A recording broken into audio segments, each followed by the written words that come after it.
You're watching TV9 Digital. I am Adarsh and we all know what is happening in the UK and how countries across the world are taking all necessary measures to safeguard their population by halting flights from the country. But what exactly is it? Is it a new strain of the virus or is it another variant?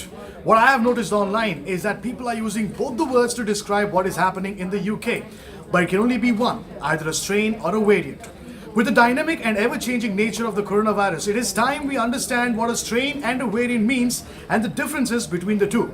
And since I am no expert, I had a chat with Dr. Sitesh Roy, who is an expert in this particular field. He's an immunologist and virologist joining me. Dr. Sitesh, a lot of us are confused between a strain and a variant. What are the differences between the two, and how different would matters really be in case of the emergence of a new variant and a new strain? So, Adarsh, this is a very, very important question and one in many people's minds. What happens with any virus is when it enters the human body, it multiplies in billions and billions. And just like it would be on a factory line of production, there are errors and there are changes that occur in the genetic code of the virus. And these variations in the genetic code are what are called variants. If they happen to be sustained and happen to be beneficial to the virus, then the virus continues to produce more of it in that variant. So variants are small shifts in the genetic code of the virus, which is inherited and passed on. But it is not significantly different from the original or what is called the reference virus. Okay. Now, when there are a bunch of mutations that occur in a virus, and these make a completely new virus that is independent and different than the original virus, what's called the reference virus. That is what we call a strain. If I were to explain this in simple terms to you, Adarsh, if I'm traveling within Maharashtra and going from different districts to different cities, I may hear many different dialects of Maharashtrian being spoken, of Marathi being spoken. And when I travel into Karnataka and I find people speaking Kannada, now these are all still human beings, they're all still Indians, but they're a different set of people, and that becomes the difference between a strain where there's a drastic change in the virus when there's a new strain, and that new strain can actually infect new hosts. So it may not only infect humans, it may start infecting cats and dogs, for example. It also has a different level of infectivity, and it can also give new symptoms that the original strain of the virus did not give. So going Whereas a by very analogy, it's like a new race, if I were to put it that way. it's almost like a new race is what the strain is. Whereas a variant is a small change where it may gain in the contagiousness. Like we know right now that the UK virus, the UK mutant or UK variant, is able to infect with 70% more efficiency. And so we realize that this is a problem, but it is not very different than the original virus. And hence the vaccines would still work against it. So bottom line really is what's happening in the UK is another strain of the virus and not, apologies, another variant of the virus and not a strain. Am I right on that? Correct. Absolutely right. Absolutely right. So And while, we have yes, at this point of time 23 different correct. variants of the virus going around.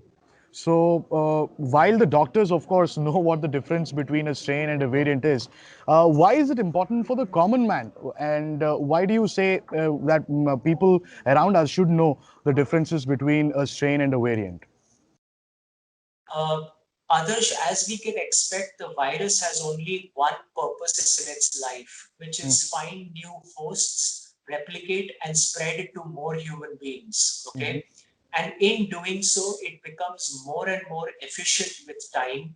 It is more infectious, more contagious. So, what this means to us as a human race is that we need to keep our precautions, whether it is our face masks, our hand washing, our sanitizing, our physical distancing, keeping our travel to a minimum so that the virus can't spread itself. It's humans who spread the virus. Correct. So the bottom line of this is that the virus is constantly evolving and changing itself so it can get more targets. We as humans have to have the understanding that we are up against a foe that is smarter than we think.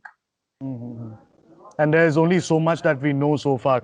Again, doctor, there is a new coronavirus that has been identified in South Africa and one that has been identified in the UK. I do not want to call it a strain or a variant just yet. But how different are these two viruses that have been detected in these two countries? And are they? Can I say that they are two different variants of the same coronavirus? They very much are two different variants, Adarsh. And what we know about this virus is, for example, the Wuhan virus, Mhm. when it first came out, if we call that as the reference virus, Mhm. within the first 4 to 6 months of the pandemic, the Okay. Wuhan virus was replaced. 97% of the Wuhan virus was replaced around the world.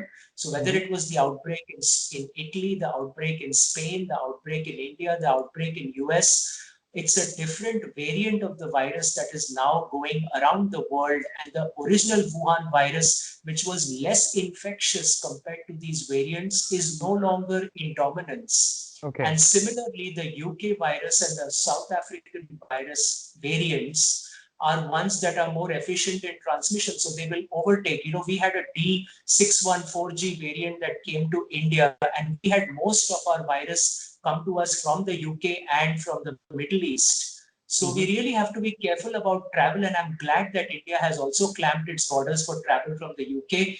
because that is how these efficient viruses spread. Okay. But at this rate, doctor, there could be n number of variants of coronavirus. And how worrisome is this really? And as you were just mentioning, at the end of the day, we are dealing with ultimately coronavirus. And shouldn't it be all about wearing masks, maintaining social distancing, and hand hygiene? Is there anything else apart from that? Is there any other kind of fear or any other kind of worry that we should have with the new variants, particularly? I wouldn't say that there's a worry, Adarsh, but it just means that we have to not get what is called pandemic fatigue, and we Hmm. should not get tired of wearing our masks and maintaining our social distancing and keeping a check on our traveling. Unnecessary traveling that can be avoided is the way that this virus spreads. So we have to be careful. And the biggest concern in all of this is, Adarsh, so far, the coronavirus has not behaved like the influenza virus, which does a similar thing. There are many variants of the influenza virus, but there are about 190 different strains of the influenza virus, and every 5 to 7 years, the virus goes through what is called a genetic shift, by Hmm. which a new strain comes out, which causes a pandemic flu across the globe once in 7 to 10 That's like years. We've another been seeing wave. this for It's not a variant, decades. it's a strain, and it causes another It's wave of another disease. wave of infections, exactly. And so Okay. that is the concern, that we hope that coronavirus never does that, because Mhm. if it does, then that would require us to go back to the drawing boards with new vaccines and new everything else. So in the meantime, I would say people need to, as you rightly said, take care of themselves. Even those who have had the infection already cannot let their guards down.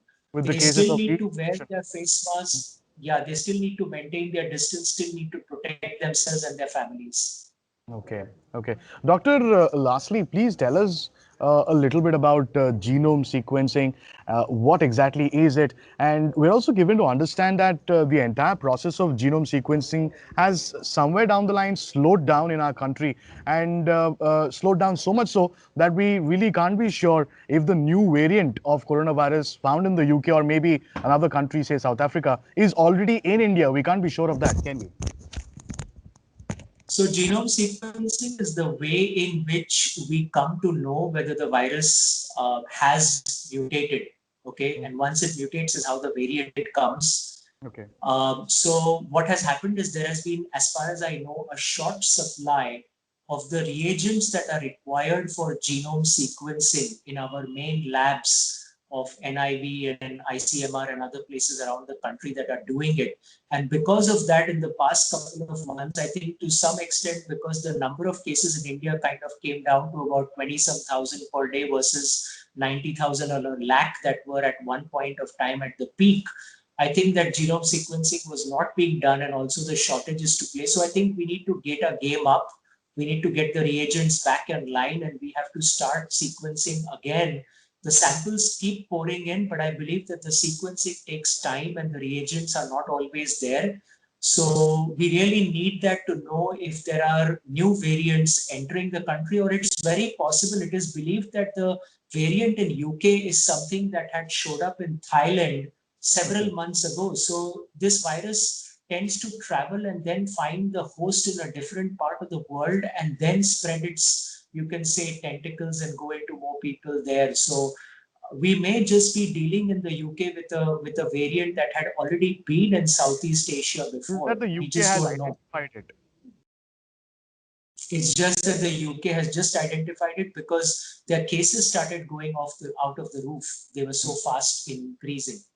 Well, that was Dr. Sitesh Roy clarifying to us that what we are witnessing across the world, especially in countries like UK and South Africa, is nothing but a new variant of coronavirus and not exactly a new strain. If it were a new strain, then we'd simply have to go back to the drawing board and restart the whole process of dealing with coronavirus right from point zero.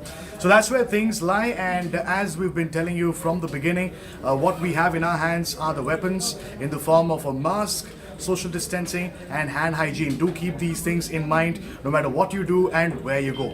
If you like the information that we've presented to you, make sure you like and share this video, and yes, don't forget to subscribe to TV9 Digital on YouTube, Facebook, Instagram and Twitter. Many thanks for joining us.